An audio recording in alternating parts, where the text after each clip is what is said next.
Hi guys, I'm Alice Green and welcome back to the Funky Evolution Party. So this is going to be part 3, sex and sexuality. Now maybe I should just grow my mustache and sideburns out and I might just fit right into society. Um, this video is going to be the third chapter being sex and sexuality, and I've already gone into a bit of history in the last video, and just to top it off, I'm going to talk about religion because that is a massive part of our history that has led to this suppression of sex and sexuality. Now, again, going back to women being demonized, and on top of that, men being completely scared of women, therefore oppressing them, oppress, therefore becoming oppressed themselves. Now, going back to sex and sexuality and why predominantly we are born male, female, or I forgot, a hermaphrodite, which is very rare and, possibly lucky if you're single. I'll behave myself, I promise. It's very difficult for me because when I look at society, it's a joke. It is literally a joke. And the fact that so many people get sucked into this whirlpool of it's down, down, down, down, down, down till you hit rock bottom, and then you can't swim back up. And this is what's going to happen to our children. I saw on Twitter the other day, and again, it killed my brain, seeing all this horrible stuff that's happening to children and young people, where a father decided that his 3-year-old was going to be a female and that never go through male puberty, and that he was going to emasculate his son without his son actually having a say in that. Now, that is not your choice, and that is not my choice to make. That child, who is 3, I wanted to be a unicorn when I was 3. I wanted to be lots of things when I was 3. Doesn't mean when I was 23, 33, I'm not 43 yet, but when I get there, you change and you evolve. Just because you're like, oh, I want to be like that, doesn't mean that we should put hormones into our bodies, cut off our body. It's mutilation of something so beautiful. And if only, when we look at nature around us, it's an art. Everything is an art, and we are part of that art form. Whether you decide to dress it up or not, at the end of the day, everything about you is perfect. The only thing that's not perfect, or makes it not perfect, is your psychology, not your biology. So by taking a load of pills to try and be something you're not, you're getting further and further away from yourself, and that is going to cause more unhappiness within you, and that unhappiness manifests in society, and then it manifests into attacking others because of your unhappiness. Now, I'm sorry, your problems are not my problems. My problem is literally that I'm not even allowed to be a woman anymore, that everything that is that women have been fighting for. And I know that I keep going on about women, women, women, but I am also expressing how this oppression of one of the sexes has led to the oppression of both of the sexes. And, you know,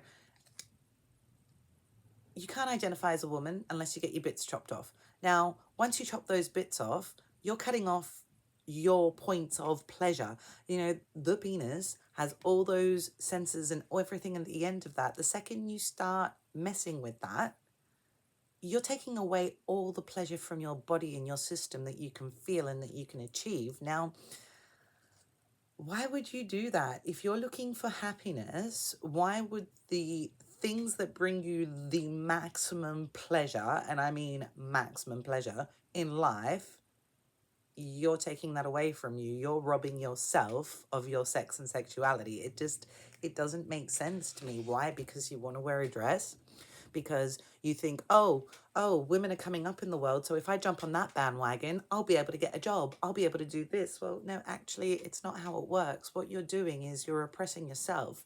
And by thinking that you're free and you've got all these rights, and it doesn't work like that. It's what you're doing is you're stripping yourself of who you actually are and your ability to be the maximum, the best of everything. Like, I don't even wear a bra because I don't need people to look at my boobs. They're there. They fed my babies, and yeah, they are beautiful. But I don't need that from anybody else. I don't need someone to go, ah, actually, growing up as a young woman in a society that's completely sexualized, I've actually learned that I would rather pack it away than get the attention like that and treat it as a sex object rather than as a woman and as an individual or as part of this society that has some potential to bring something greater than please, please. It's so low level thinking that our society is never ever going to progress because all we're doing is suppressing everything about us until we become what, an empty shell. Oh, it's great, I've got boobs. Or, you know, if you are a woman and you decide to get a skin grafted penis, what is that going to get for you? You're not going to have all those sensations and all of the things that make a man feel maximum pleasure. And it's the same as a woman.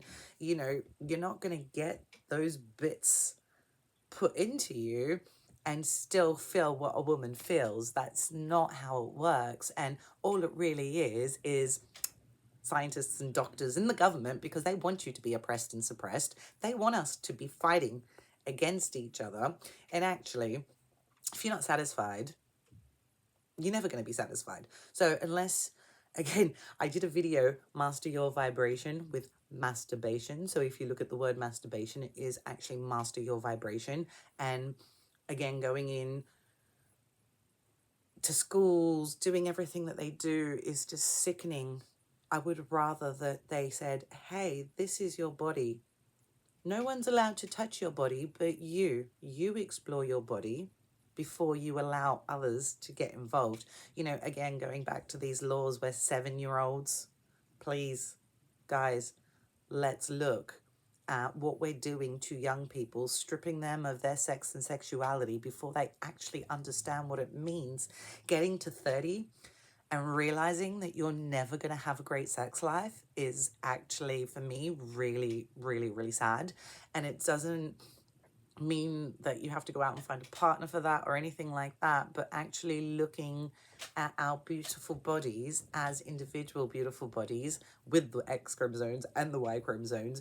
And rather than trying to change our biology and what actually is beautiful about us, why don't we look at how we're going to embrace both the masculine and the feminine? Because I'm not going to lie to you, men can wear dresses. It's fashion, it's the psychology, it's trends, it's how we design these things and make them acceptable, rather than having a bunch of loose cannons chucking on anything, like I said, the makeup, the hair, and all of it. And it's like, well, man, that's scary. That's not who we are. We're not designed like that. You know, I work in my garden and I'm in awe every day of how perfect each and individual leaves are, and how flowers are produced. And then I look at us and I just think, how have we, with apparent levels of intellect that we have, become so ugly? And I don't mean like, again, you can put as much makeup on your face and you can do anything to this exterior, but internally, it's horrible to see people completely out of touch with themselves and then tell me I'm out of touch with the reality. And I'm like, oh my days, how are we going to actually look at our sex and sexuality, look at our bodies as a pure pleasure zone? Everything from the sensations on your hands to absolutely everything will bring you pleasure. The second you start messing with that pleasure, pills, chops, changes, all of that just to fit in, you're actually not fitting in. You're getting further and further away from where you're supposed to be. So I'll leave you guys there on this one. I think I'm not quite sure what I'll continue on with next, but there is part 4. So stay tuned. Please like, share, and get the message out there, and subscribe.